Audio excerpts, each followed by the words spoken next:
renovar as forças. E cá estamos mais uma vez, agradecendo a Deus a oportunidade desses estudos, agradecendo sempre pela companhia de vocês.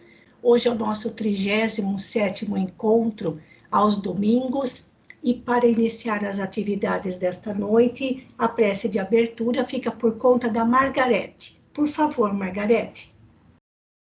Boa noite a todos. Boa noite a todos, amigos. Boa noite. Convido a todos a serenar um pouco mais os pensamentos, os corações, a agitação, unindo nossos pensamentos, nossos corações, nossas intenções, agradecendo a estes irmãos que proporcionam, que assessoram, que nos intuem durante esta tarefa de hoje. Estudo maravilhoso do Evangelho de Jesus, das passagens de Jesus, que consigamos assim, unidos, consigamos compreender melhor, para que consigamos colocar em prática, transformar esse entendimento em ações no nosso dia a dia, no nosso lar, no nosso trabalho, com as pessoas a quem amamos e que amamos menos. Mestre Jesus, receba a nossa gratidão pelos seus ensinamentos e o nosso pedido de perdão por ainda engatinharmos no entendimento do que você quis nos dizer. Muito obrigada, irmão querido. Que assim seja. Muito bem, hoje nós vamos concluir a parábola dos dois filhos, tentando trazer o significado espiritual dos componentes desta parábola. Como já dissemos de outras vezes, não temos jamais a intenção de dar a última palavra em nada do que estudamos em torno do Evangelho. São apenas sugestões, possibilidades dentro daquilo que conseguimos compreender. Certamente, se passássemos mais algum tempo e retornássemos a essas lições, talvez tivéssemos conclusões diferentes daquelas que conseguimos encontrar hoje. Então, como se trata realmente de uma conclusão do nosso estudo, vamos devagar, nós temos o tempo para isso, para que vocês também possam externar as suas colocações e depois a gente fazer de fato esse fechamento e poder depois mandar esse material para todos, tá bom? Então, relembrando que nós já fizemos a leitura, essa parábola é narrada somente no Evangelho de Mateus, no capítulo 21, dos versículos 28 a 32. Fizemos aqui inicialmente só um levantamento dos componentes dessa parábola. Já fizemos todas as leituras relacionadas a ela. E hoje, então, nós vamos começar a tirar os ensinamentos, o significado dos seus componentes. Na semana passada, no livro Convites da Vida, de Joana de Ângeles, do capítulo 6, onde ela fala do convite à caridade, ela mostrou para nós um exemplo que pode ser estendido a muitas outras situações do que significa trabalhar na vinha do Senhor. E hoje, depois das nossas colocações, vamos ver se a gente descobre qual é o significado de dizer sim e depois não ir à vinha, e o que significa dizer não, mas depois decidir-se por ir trabalhar na vinha, tá bom? Então vamos lá. Os personagens dessa parábola eu vou apresentando, mas depois no final cada um fique à vontade para fazer as suas colocações, tá bom? O dono da vinha, que na parábola é citada como sendo um homem, é o nosso Pai Criador. Dois filhos representam duas categorias de pessoas ou duas categorias de espíritos. É curioso que essa questão do número 2, assim como o número 3, aparece tantas vezes nas parábolas. Nós teremos também, logo mais para estudar, a parábola do filho pródigo, onde, de novo, havia um pai com 2 filhos, um era o pródigo e outro era o esbanjador, e outro era o filho egoísta. Nós temos na descrição, lá do livro do Gênesis, né, que a união, isso é uma parábola, tá bom, gente? A questão de Adão e Eva, Caim e Abel, são parábolas, não que que as coisas tenham acontecido exatamente dessa maneira, mas é tudo simbólico. Então, nós temos ali Caim e Abel, mostrando novamente as 2 categorias de espíritos que passariam a reencarnar neste planeta.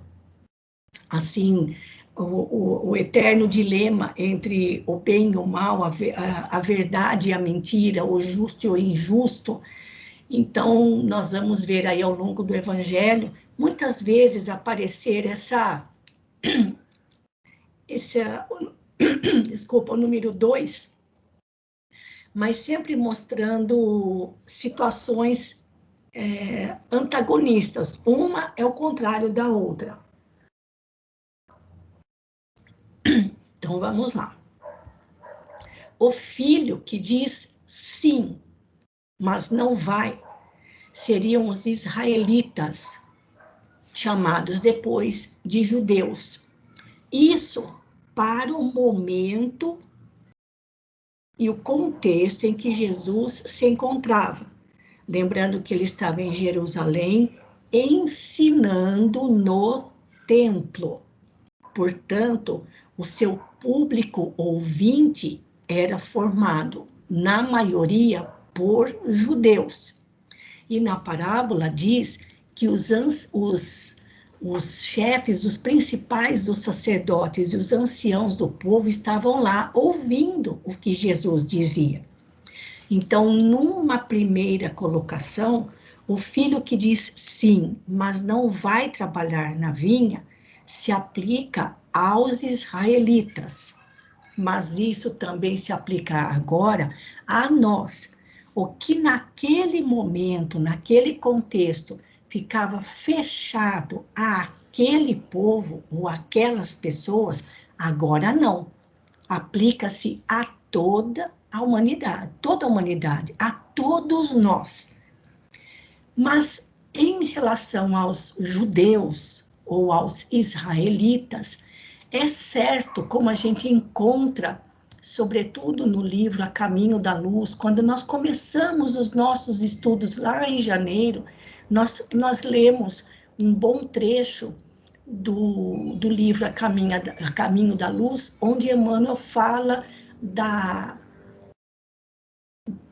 missão reservada aos hebreus, depois aos israelitas, aos judeus, nos tempos de Jesus, que era justamente compartilhar e exemplificar perante os demais povos a existência de um Deus único.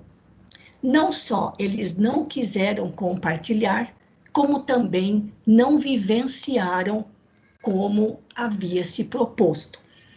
Então, num primeiro momento, o filho que diz sim, mas não cumpre o que foi combinado, se aplicaria aos israelitas, mas hoje se aplica a todos nós. Assim como o filho que disse que não ia trabalhar na vinha, mas depois arrependeu-se, mudou de ideia e foi. No caso do público ouvinte, para aquele momento, o filho que diz não seriam os não-judeus, mas também todo aquele que não segue a Torá, que não segue os ensinamentos de Moisés. E hoje nós vamos estender o significado desse filho que diz não, mas depois vai, vamos trazer agora para o nosso tempo, para nós. tá bom? Mas na época, no primeiro momento, se aplicaria a eles, aos não-judeus e até mesmo alguns judeus, porque no caso dos publicanos, eles eram judeus, mas eram discriminados pelo povo. Nós temos, então, os publicanos representando todo aquele que se deixa corromper ou que corrompe nos mais variados aspectos, não somente em questão de dinheiro. Então, não podemos pensar que assim, no caso, os publicanos eram judeus, escolhidos pelos romanos para desempenhar o trabalho da cobrança dos impostos, o que acabava favorecendo que, assim, como diz o ditado, que a ocasião faz o ladrão, mas o ladrão já nasce feito, ou seja, aquele que realmente fosse de má índole, independentemente da profissão onde ele estivesse atuando, ele acabaria fazendo o mesmo. Não é porque ele era publicano, não é porque ele cobrava impostos, era da natureza daqueles se corromperem e corromperem, se deixarem corromper e corromperem os outros. E vamos compreender aqui que as meretrizes ou as prostitutas não se refere apenas àquelas que se deixavam conduzir pelo barco da ilusão em matéria de afeto, mas todos aqueles que são levianos, porque o que caracteriza essas mulheres é a leviandade, é a falta de comprometimento, sem pensar nas consequências.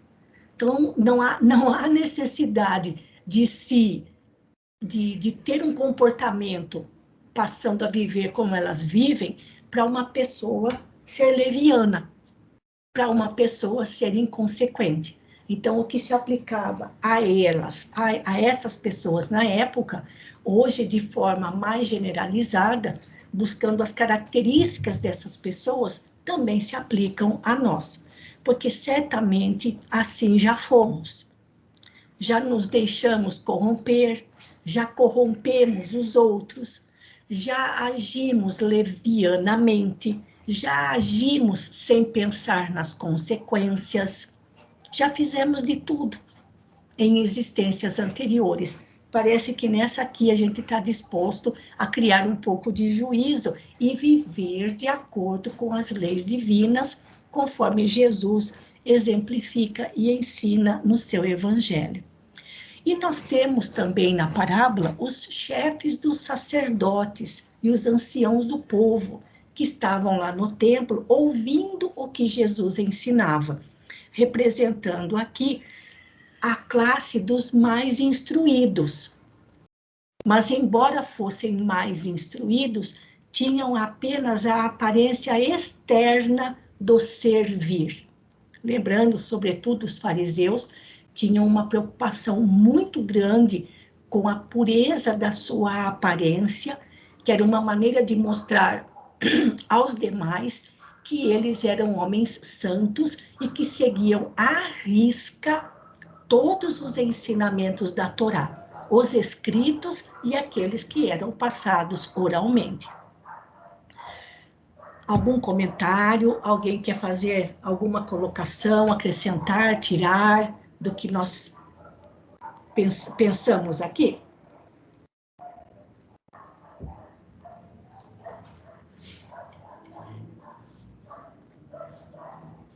Bem, o público ouvinte de Jesus em Jerusalém era bem diferente do público ouvinte na Galileia. Então, aqui em Jerusalém, na Judéia, a região era bastante árida, a região é árida, mostrando que áridos também eram os corações que ouviam Jesus no templo, tá bom? Então, se está tudo bem, se está tudo bem, parecendo ali mais ou menos conforme, podemos ir adiante, nada para comentar, alguma colocação? Então, vamos. Depois dos personagens, vem o lugar. Então, nós encontramos 3 lugares aqui. Novamente, a vinha, representando. A vinha representa não um local específico, mas vários locais, né? Onde nós somos convidados a trabalhar, começando pelo nosso próprio mundo íntimo, o lar, a comunidade, e daí vai aumentando, da comunidade à nossa cidade, ao nosso país, ao planeta, a criação divina. É onde é o campo de atuação do cristão. Vamos considerar que a vinha é o campo de atuação do cristão, começando consigo mesmo e depois estendendo a toda a criação divina, o que envolve o reino vegetal, animal, tudo que nos rodeia, né, gente? Então, não adianta nada a gente só pensar em trabalhar e fazer o bem para o próximo ser humano e desprezando as necessidades dos outros seres vivos, tá bom? O outro lugar que é citado novamente por Jesus dessa parábola, como já foi citado nas anteriores, é o reino de Deus. Olha, no reino de Deus, o reino de Deus é caracterizado por um reinado de amor, um reinado de alegria. E é neste reino de Deus que iremos um dia entrar em plena comunhão com o Senhor. Porque esse é o ápice, é o ponto principal. Ao longo da nossa longa trajetória, por muitas reencarnações, é um dia fazemos parte daquilo que no Espiritismo nós chamamos de mundos celestes, que os espíritos chamam como sendo a última categoria de mundos, como sendo os mundos celestes, onde os espíritos que lá estão já são espíritos redimidos, purificados e que já se encontram em plena comunhão com o Senhor. É o nosso destino, aliás, é o destino de todos, de todos. Um dia chegaremos lá, mas como diz o apóstolo Paulo, cada um a seu tempo. E aparece também o templo, porque Jesus estava no templo ensinando. E aqui, o templo, no caso, era o lugar onde Deus era adorado, através de vários cultos, de várias festas, de várias posturas, do cumprimento de uma série de exigências. Só que agora nós transportamos este templo para nós mesmos. É o nosso mundo íntimo também. Só que é neste mundo íntimo que começa a nossa religiosidade. Porque já sabemos que a palavra religião, ela significa religar a criatura ao seu Criador. E isso é chamado de comunhão. Então, primeiramente, essa religiosidade deve começar em nós, religando-nos ao Criador. É o nosso templo íntimo, como dizia Pedro, né? O nosso tabernáculo, é a nossa tenda, onde Deus era adorado pelos hebreus ao longo do deserto, nada mais é do que o nosso mundo íntimo, ou seja, os nossos interesses de ordem espiritual. E os nossos interesses de ordem espiritual têm como objetivo o espírito imortal, porque a vida na matéria é passageira. Alguma colocação, gente, a respeito desses lugares? Então, vamos em frente. Agora vem o tempo.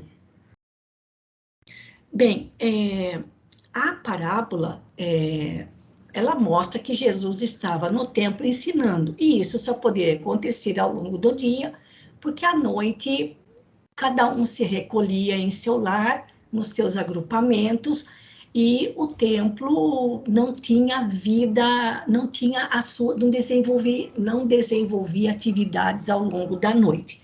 Então, isso a gente já nem comenta mais a respeito, a não ser que tenham alguma coisa de muito particular numa determinada parábola, mas não é o caso aqui. Então, nós temos o momento do pedido, ou seja, quando o homem chama o filho para trabalhar. Só que esse chamado, em relação a nós, é algo que acontece constantemente. Não precisa ter um dia especial, nem um momento especial. Esse pedido, esse chamado, vamos dizer, esse chamamento, ele ocorre de forma constante. Depois a gente vai dar um exemplo para mostrar para vocês. O momento de aceitar o trabalho na vinha é quando nós estamos realmente decididos a seguir as leis divinas, que nos foram apresentadas por Jesus e que agora passamos a compreender um pouco melhor com o Espiritismo, porque a moral do espírita é a moral do Evangelho. E por que que os espíritos superiores afirmam isso? Porque não há outra melhor nem maior do que a moral de Jesus ensinada nos seus evangelhos. Tem um momento de recusar. E quando é que nós recusamos os nossos interesses espirituais? Quando damos mais importância aos nossos próprios interesses, que na maior parte das vezes são todos de ordem material. Então, toda vez que nós, ao sermos convidados ao trabalho da vinha, recusamos, é porque temos como objetivo principal os nossos próprios interesses e não os nossos interesses espirituais.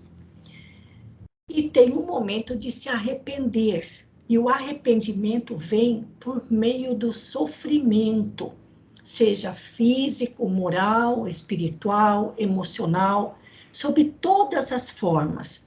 Quando nós percebemos que a recusa trouxe sofrimento e não alegria.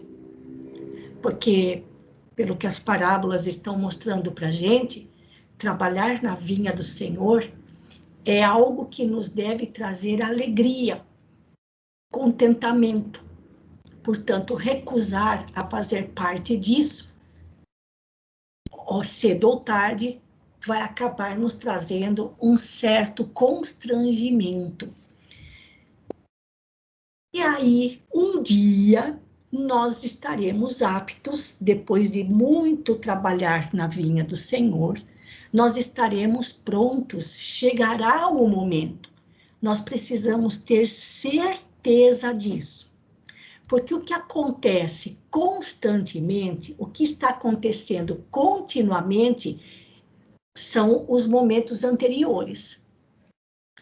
Mas nós entramos no reino de Deus também quando decidimos aceitar o trabalho na vinha. Entrar definitivamente no reino de Deus é a conquista suprema, espiritualmente falando, o objetivo maior da nossa vida. Mas nós também temos aquele momento de entrar no reino de Deus, ou melhor, nós nos sentimos como se estivéssemos já fazendo parte deste reino, quando aceitamos trabalhar na vinha do Senhor, pela alegria, pelo contentamento de alma que esse trabalho nos proporciona. Alguma colocação a mais aqui, gente? Ou alguma correção, alguma coisa que eu tenha falado e que não tenha se encaixado bem? Vocês estão tão quietinhos. Vamos lá.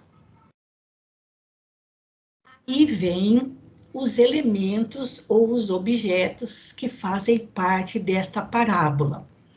O pedido do pai, às vezes os objetos são concretos, outras vezes eles são, como se diz, são sutis, eles são abstratos, né? Então, no caso, o pedido do pai seria um elemento que constitui a parábola, é uma das coisas principais, é o convite, o pedido. E nós falamos que o momento do pedido é algo que acontece constantemente. E constantemente somos chamados a servir ao bem. Não precisa ter hora marcada e nem local marcado, né? Porque, como falamos no slide anterior, esse momento de fazer o pedido é algo que acontece constantemente, a todo instante. A recusa propriamente dita, o que ela significaria na parábola? De recusar inicialmente o pedido ou recusar depois de ter aceitado? É quando ainda impera em nós o egoísmo, ou seja, os nossos interesses, ainda de ordem material, se sobrepõem aos de ordem espiritual. E nós lembramos aqui daquele ensinamento de Jesus, que faz parte do Sermão do Monte: buscar primeiramente o reino de Deus, e todo o mais vos será dado por acréscimo de misericórdia. Então, buscar primeiramente o reino de Deus seria sempre fazer uma autoanálise. Aquilo que eu estou buscando é de interesse para o meu espírito imortal, para o espírito imortal que somos, ou é apenas para as conveniências da vida material passageira? Então, é esse o significado da recusa. Cada vez que nos recusamos a pensar e agir com base no espírito imortal e nos interesses da nossa imortalidade, é porque está imperando em nós o egoísmo para as coisas imediatas. O remorso vem quando tomamos consciência dos nossos erros. E nós mais erramos do que acertamos. Mesmo querendo acertar, nós erramos. Como diz o apóstolo Paulo: quando quero fazer o bem, o mal é que faço. Mesmo, se ele falava isso, imagina nós. Se mesmo quando ele buscava o bem, ele às vezes errava, imagina nós então. Então, esse remorso, que é o momento do arrependimento, ele vem quando nós tomamos consciência de que o que estávamos fazendo antes, além de não estar equilibrado, calibrado com os ensinamentos de Jesus, também não nos trazia alegria, muito pelo contrário, trazia sofrimento. Então, aí é que a gente dá aquela virada totalmente de atitudes e de postura. E tem um momento para aceitação. Esse é um momento lindo, quando nós despertamos para o bem. E aí sim passamos, mesmo que timidamente, a fazer alguma coisa no trabalho do bem. Gente, esse aceitar a fazer alguma coisa, mesmo que timidamente, me veio na mente agora, nas grandes lavouras de soja, mesmo com toda a tecnologia, adubos e inseticidas, algumas lagartas aparecem e elas têm que ser catadas à mão. Então, eles têm, alguns trabalhadores da fazenda, têm como objetivo andar por aquelas lavouras imensas de soja, com sol quente na cabeça, procurando lagartas nas folhas da soja. É um trabalho. Então, mesmo que timidamente, mesmo que a gente possa fazer muito pouquinho, mas quando nós aceitamos aquilo que é realmente os nossos primeiros passos no despertamento para o bem. Que virada na nossa vida, que momento maravilhoso para a nossa vida. Quando começamos a fazer alguma coisinha na vinha do Senhor, nem que seja para ficar catando lagartas, tá bom? Simbolicamente falando. Na parábola, Jesus faz uma comparação, onde compara os anciãos do povo, os príncipes, os orgulhosos fariseus que se achavam em dia com as leis divinas, porque seguiam à risca todos os mandamentos, sobretudo os externos. Jesus compara aquela postura com a postura dos publicanos e das meretrizes, que depois de mudarem de atitude e despertando para o bem, o momento da aceitação, entrarão primeiro nesse reino dos céus. Ou seja, é como se Jesus estivesse falando para aqueles orgulhosos: abaixa a bola, bate a bola mais baixinho, as coisas não são como vocês estão pensando. Porque a partir do momento em que aparece a tomada de consciência, e isso vem com o sofrimento, a criatura, a pessoa, o ser humano, o espírito imortal, desperta para o bem. E não há felicidade maior do que essa. Então, nós precisamos também pensar nesse trabalho na vinha com humildade, porque sempre tem alguém melhor do que nós. Sempre tem espíritos mais aptos, mais experientes do que nós. Talvez a gente esteja chegando agora, né, gente? E, por fim, o trabalho na vinha, representando o nosso aprimoramento espiritual, que vai durar muito e muito tempo ainda. Então, foram esses os elementos que eu encontrei. Se alguém quiser fazer algum comentário, acrescentando, eu anoto aqui, depois acerto, antes de mandar o material para vocês. Tudo sossegado, gente? Por isso que eu falo, assim, a gente, depois que faz as leituras, né, fazendo as leituras primeiro, a gente começa a enxergar as coisas com um pouco mais assim de abstração e não tanto ao pé da letra, como aparece na parábola. Porque embora ela tivesse inserida naquele contexto para aquelas pessoas no templo em Jerusalém, agora elas fazem a mesma lição, agora se aplica a nós, no momento em que estamos vivendo. E por fim, as ações que já foram comentadas anteriormente na questão do tempo, dos momentos. Então, a primeira ação que aparece na parábola é fazer o pedido para trabalhar na vinha. E também vimos que isso é algo que acontece constantemente na nossa vida. Então, os chamados são muitos, das mais variadas formas. Aceitar o pedido significa passar a vivenciar a lei divina. E começa dentro da gente. Então, quando aceitamos o pedido, é porque estamos dispostos a passar, vivenciar a lei divina.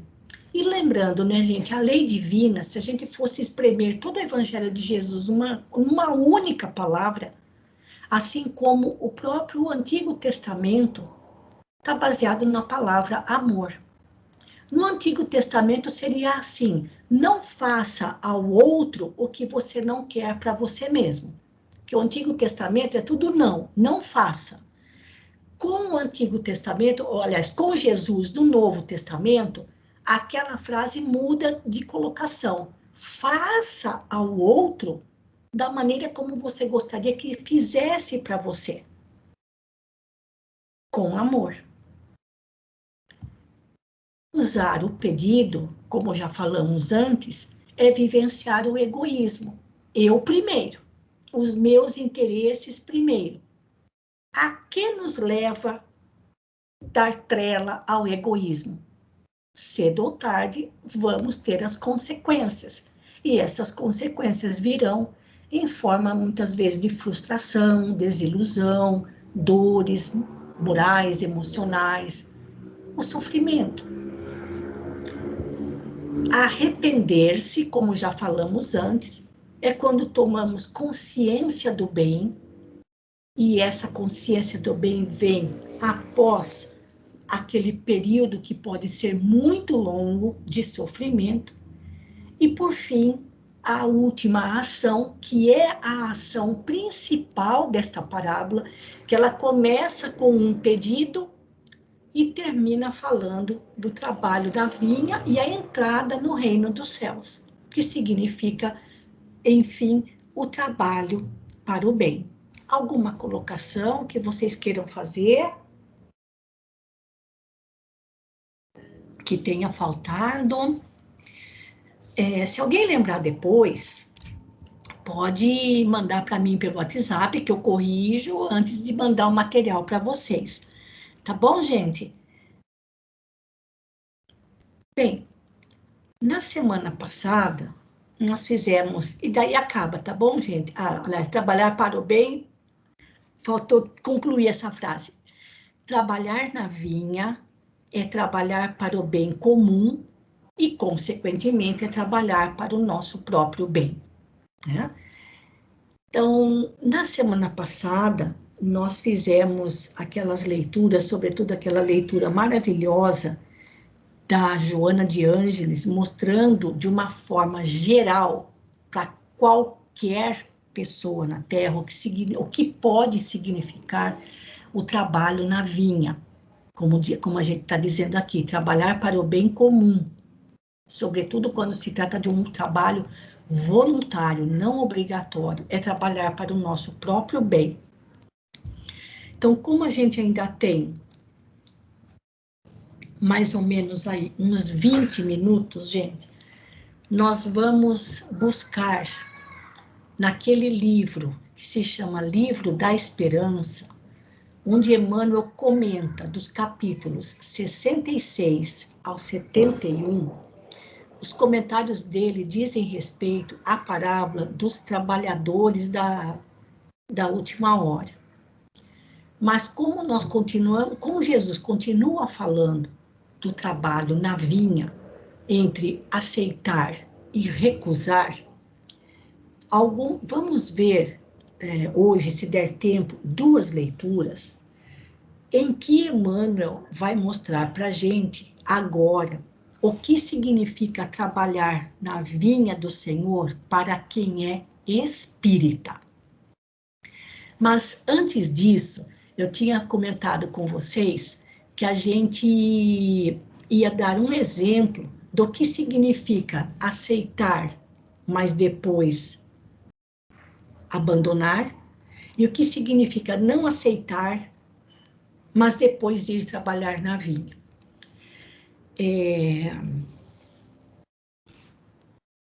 Eu vou voltar, deixa só eu vou deixar aqui que agora nós já estamos no fim, eu vou deixar nessa imagem aqui para nós, tá? Vamos deixar aqui essa imagem para nós. Bem rapidamente. O Sermão da Montanha, o Sermão do Monte, ele é descrito integralmente no Evangelho de Mateus, nos capítulos 5, 6 e 7. O Sermão do Monte começa com as bem-aventuranças, no capítulo 5, e termina no capítulo 7. Jesus encerra o Sermão do Monte falando sobre a casa construída sobre a rocha.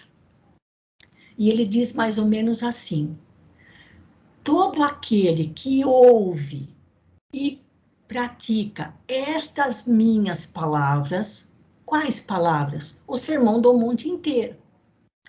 ele compara ao homem prudente que constrói a sua casa sobre a rocha. Então, sobre o que fala o Sermão do Monte? O Sermão do Monte mostra nossas atitudes diante de nós mesmos e perante os outros. Se no Antigo Testamento era não faça ao outro o que você não quer para si, com Jesus, no Sermão do Monte, ele coloca de maneira diferente, é a virtude ativa. Faça aos outros aquilo que você gostaria que os outros te fizessem. Então, vou pegar um trechinho do Sermão do Monte, onde Jesus diz assim: reconcilia-te bem depressa com o teu adversário enquanto estás a caminho com ele. Esse adversário pode ser um familiar que mora conosco no mesmo teto, pode ser um parente distante, pode ser um colega de trabalho, pode ser um companheiro na casa religiosa, pode ser um cidadão, uma pessoa, um transeunte com quem a gente se encontra na fila do supermercado, no banco, enfim. Ou até mesmo aquele funcionário que vem prestar algum serviço para nós na nossa casa. Pois bem, então Jesus diz, reconcilia-te com o teu adversário bem depressa enquanto estás a caminho com ele. Então vamos supor que a gente tenha tido algum entrevero, algum desentendimento com o nosso adversário. E aí nos lembramos desta passagem no Evangelho. Este ensinamento de Jesus, reconcilia-te sem demora com o teu adversário enquanto estás a caminho com ele, não é um convite para trabalhar na vinha do Senhor? Aí vamos dizer que a gente concorda, vou me reconciliar sem demora com o meu adversário. E aí a gente tenta se aproximar da pessoa, tenta compreender, procura ajudar, procura entrar, conhecer as necessidades daquela pessoa, e descobrimos que o trabalho é árduo, que aquela pessoa é um osso duro de roer. E aí dizemos assim para nós mesmos, assim também não dá. Aí a gente fala assim para nós mesmos, assim também não dá. É um abuso. E desistimos. Quantas vezes a gente não faz isso ao longo do dia, em várias circunstâncias? Primeiro a gente se anima e diz que sim, não, eu vou fazer o que Jesus está falando no Sermão do Monte, eu vou me reconciliar com o fulano, porque essa situação já está insuportável. E a gente vai cheio de boa vontade e vai descobrir que o fulano realmente é um osso duro de roer. E aí a gente desiste e acaba falando, e acaba às vezes até contando para outros, assim também não dá. Então, esse é um exemplo comum, onde aceitamos o convite do Senhor para trabalhar na sua vinha, mas logo depois desistimos porque percebemos que o trabalho é árduo.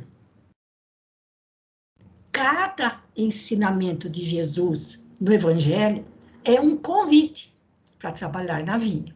Agora vamos ver o segundo caso, com a mesma passagem.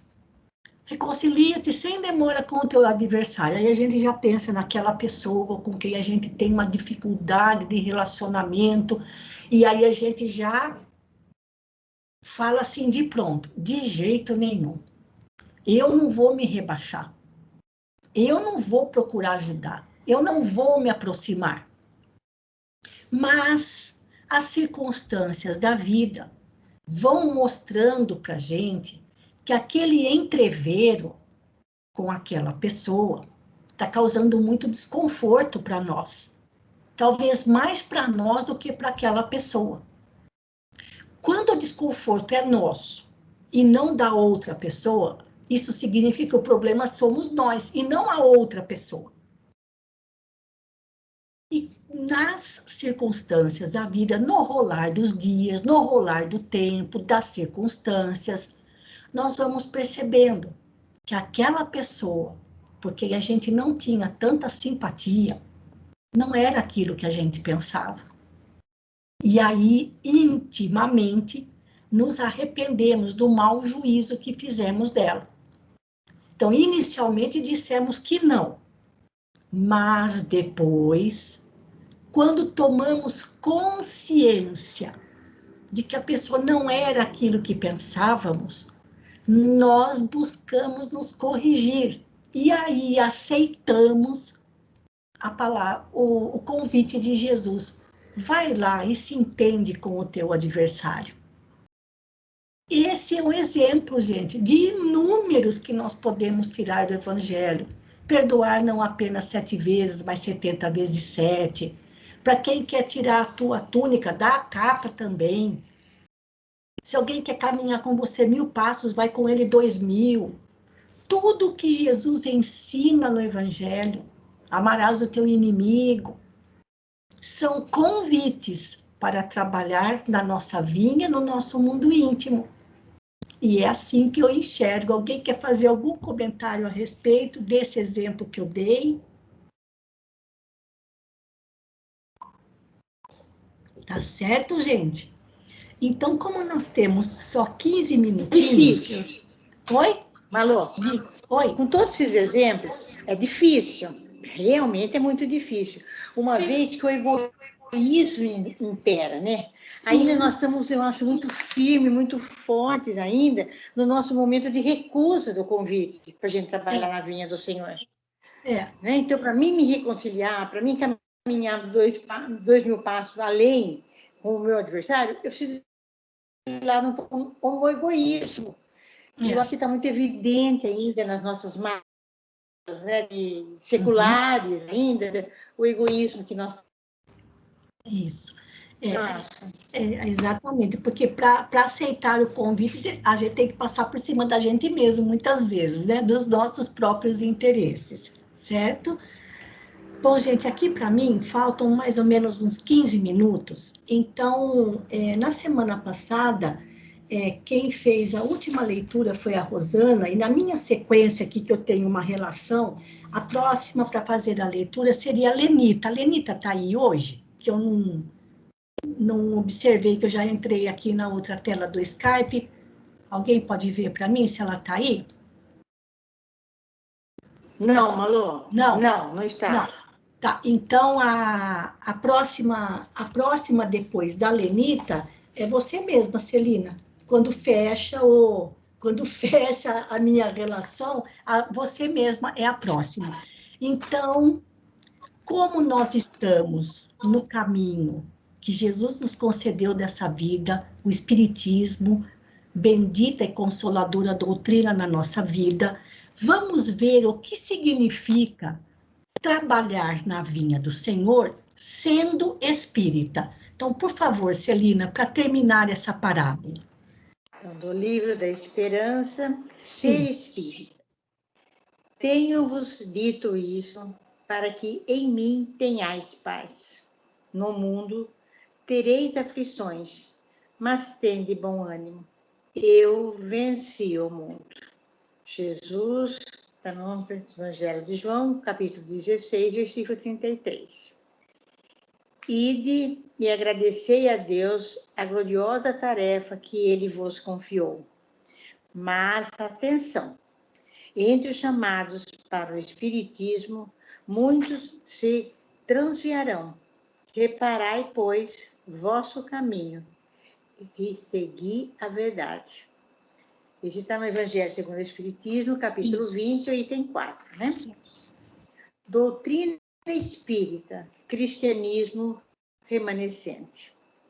Ser espírita é constituir-se em núcleo de ação edificante, através da qual principia a nova era. Fala-se no mundo de hoje, qual se o mundo estivesse reduzido à casa em ruínas. O espírita é chamado à função de viga robusta, suscetível de mostrar que nem tudo se perdeu. Há quem diga que a humanidade jaz em processo de desagregação. O espírita é convidado a guardar-se por célula sadia, capaz de abrir caminho à recuperação do organismo social. O espírita, onde surge a destruição, converte em apelo ao refazimento. Onde estoure a indisciplina, faça esteio da ordem. E onde lavre o pessimismo, ergue-se de imediato por mensagem de esperança. Assim sucede, porque o espírita reconhece que não vale exigir dos outros aquilo que não fazemos, nem reclamar no vizinho o clarão de um farol, quando, muitas vezes, esse mesmo vizinho espera pela chama de alguém que lhe aqueça e ilumine o coração enregelado na sombra. Companheiro de ideal. O ensinamento espírita é a palavra do Cristo que nos alcança sem gritar. E a obra espírita, desde as bases primordiais de Allan Kardec, é construção do Evangelho, levantando as criaturas sem rebaixar ninguém. Trabalha servindo, cônscio de que cada um de nós é o agente da propaganda de si mesmo, no trabalho da redenção humana, que não nasce da violência, e sim da verdade e do amor, no toque fraternal de espírito a espírito. À vista disso, se muito podes realizar a benefício do próximo, por aquilo que sabes, somente conseguirás renovar os semelhantes por aquilo que és. Emmanuel. Gente, quando eu li essa lição, meu Deus do céu. Respira fundo. Respira fundo. Quanto temos a aprender para sermos espíritas, sermos bons espíritas. É. E outra, né, gente? Ser exemplo. A gente só pode melhorar o mundo se nós somos exemplos. Sim. Por aquilo que nós somos, né? Ele chama, gente, lá no começo ele fala que o mundo, que o espírito tem que ser no mundo, o núcleo de uma ação edificante, uma viga robusta, uma célula sadia. Meu Deus, aonde há destruição, a gente fazer um apelo ao refazimento, onde tem indisciplina, a gente ser o esteio de ordem, onde tem pessimismo, a gente levar a mensagem de esperança. Não é fácil fazer isso. Meu Deus, que responsabilidade! Que responsabilidade! Não é fácil, gente. Não é fácil. Porque o espírita reconhece que não vale exigir dos outros aquilo que não fazemos.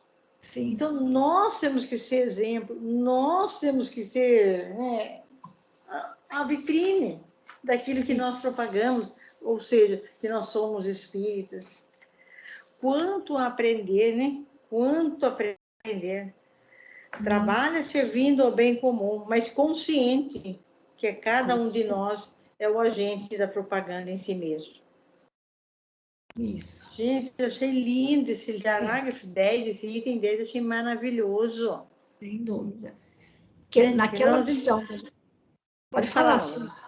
Aquela lição da Joana de Ângeles, da semana passada, ela falava de trabalhar na vinha do Senhor de forma genérica. Tudo que ela falou se aplica a nós. Mas agora aqui, Emmanuel está falando mais especificamente do espírita. Que responsabilidade, gente. Responsabilidade. Que responsabilidade.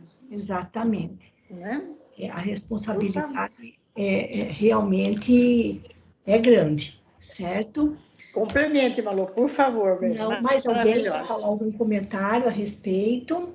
Olha, para quem tem o livro da Esperança, né? Para quem não tem, pode entrar aqui no site da Bíblia do Caminho e pegar esse livro, e por todos os capítulos, né? Que ali o acesso é bastante tranquilo, e ler todas essas lições, os 66 até do capítulo 66 ao 71. E rapidamente, para nós terminarmos, tem outra lição desse bloquinho de 5 do Emmanuel, que é o capítulo 68. Desculpa, eu voltei no... aqui é no índice geral. Livro da Esperança. É o capítulo... Eu vou pegar o capítulo 68. Ideia espírita. E o texto é um pouquinho mais comprido, gente, mas eu vou só no pedacinho onde ele fala aqui, olha. É esse parágrafo aqui, ó. É justamente como ele termina, olha. Só para a gente terminar e depois fecharmos aqui. Então, depois do que a Celina leu, e nós, na seara espírita, né, como espíritas, qual é a necessidade do mundo? Olha o que Emmanuel fala, gente. O mundo tem sede de raciocínio. Aliás, o próprio Chico falava que mais do que pão, a humanidade tem necessidade de amor.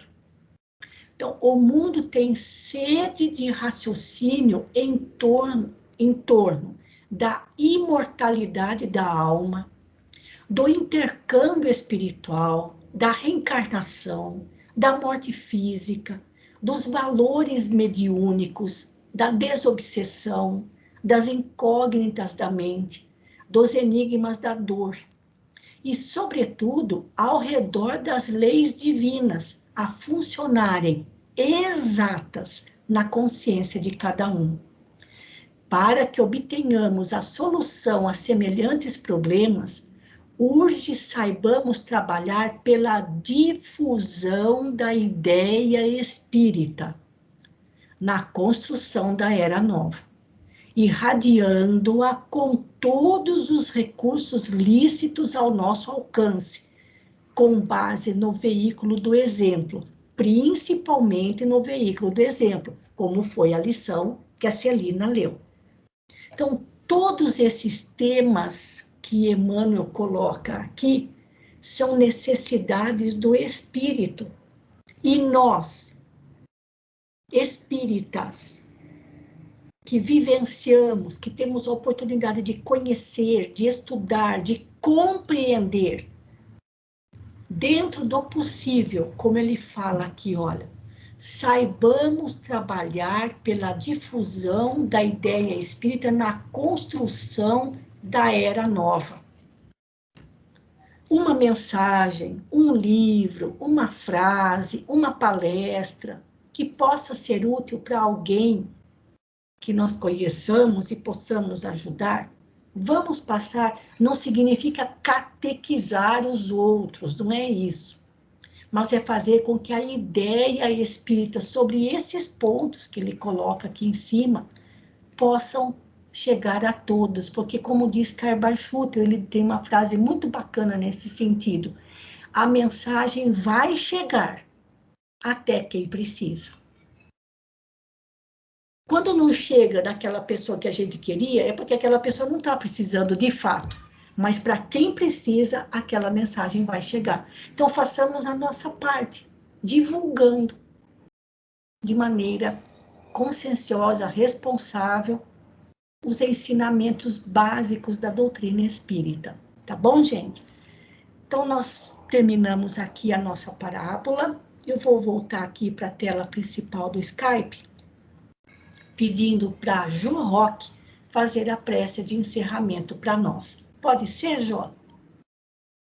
Sim. Vamos, então, finalizar os estudos de hoje, agradecendo por mais esta noite abençoada, que nós pudemos estudar juntos mais uma parábola, deixada pelo nosso Mestre Jesus, quando ele estava aqui, encarnado entre nós. E finalizando hoje a parábola dos 2 filhos, agradecemos ao nosso Pai amado, que ele nos chama todo dia, todo momento, por toda a eternidade, para trabalharmos na vinha.